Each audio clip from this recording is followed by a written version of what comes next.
Alright, y'all. So I wanted to go over this deck list because this is pretty much a deck list I use for Eggman's tournament, the triple winner box.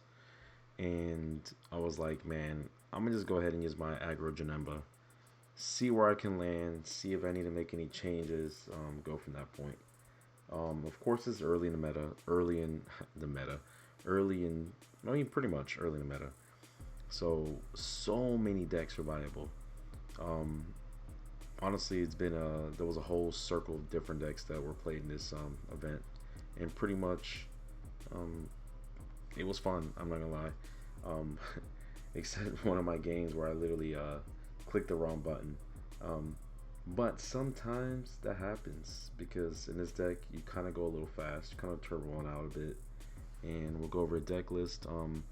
This was in the stream on round one when I faced Amasu, but pretty much it's aggro. Straight getting you package, aggro, pushing your opponent. You're gonna have a very low hand size. You're pretty much not caring about killing anything on their side. It's all about locking their board, hitting at their life, and trying your best to not die in return. It's pretty much all it is. The best way to do that is because when your leader attacks, he switches to your energy to active mode. So this ability can help you extend plays. You can play 4 drops for cheaper or extra because you get to play a body, but then have another turn essentially within your turn to play another body. So that's how this becomes more aggro, because instead of using that energy for defense or anything like that, you're using that energy to punch your opponent, which is actually really, really good. And I think that if I'm gonna play defensive, I'd rather just play Yellow Vegeta. You know what I'm saying? Like, Yellow Vegeta has the same ability, but at the end of turn. This one is about extending plays. If you're getting 2 energy, use that energy. Use it to extend on your turn instead of during your opponent's turn.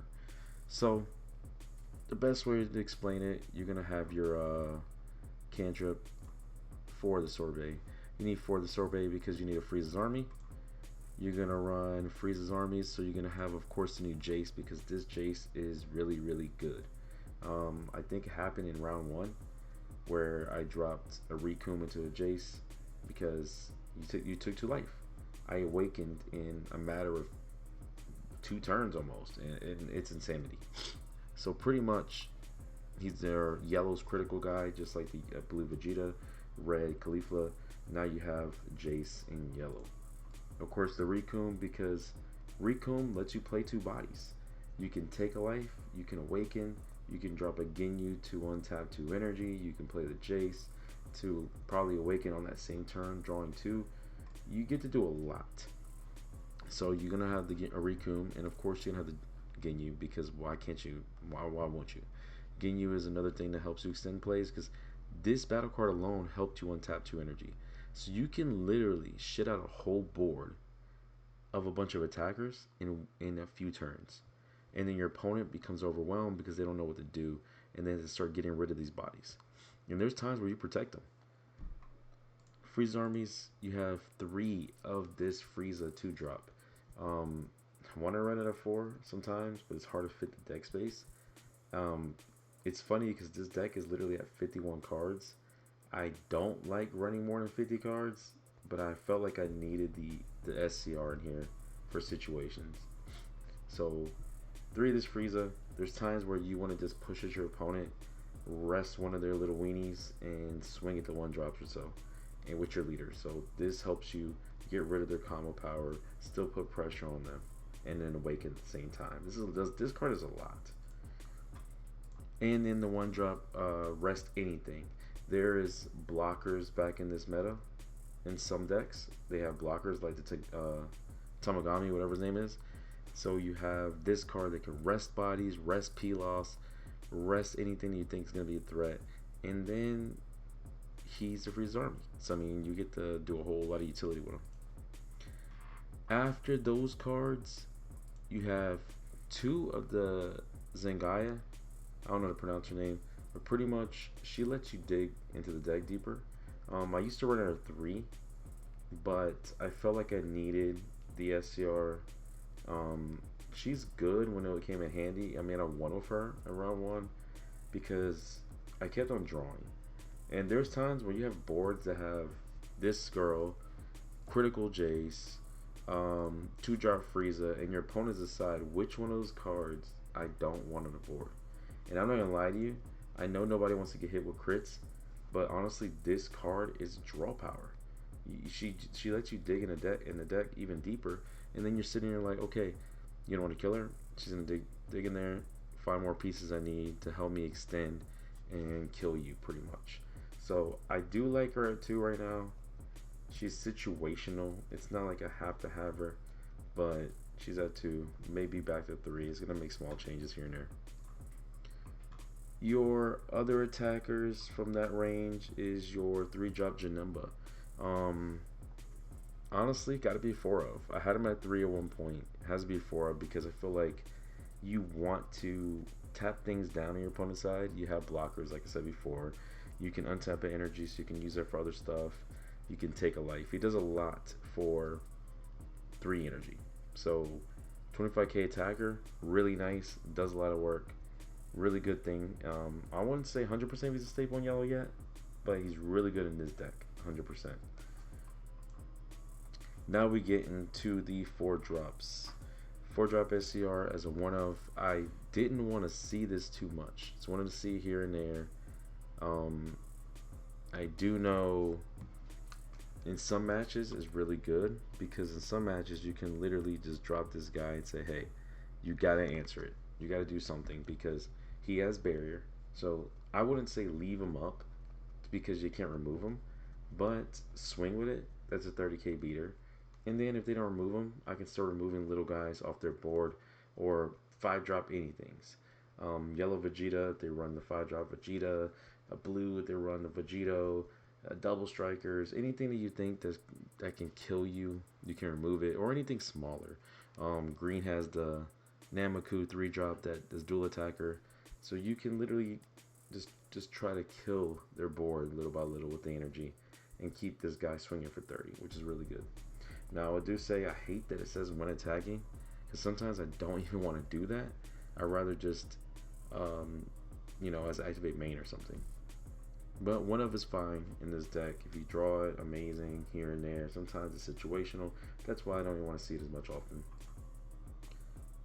But I ain't gonna lie, he might become a double striker. Maybe. Your 4 drops. The MVP. Now, if he had 10k combo, I'll probably justify running him at 4. So if I don't care about honestly, I might take out the SCR for it. Running at 4 is probably crucial because in most of my games, this guy just kept terrorizing my opponents.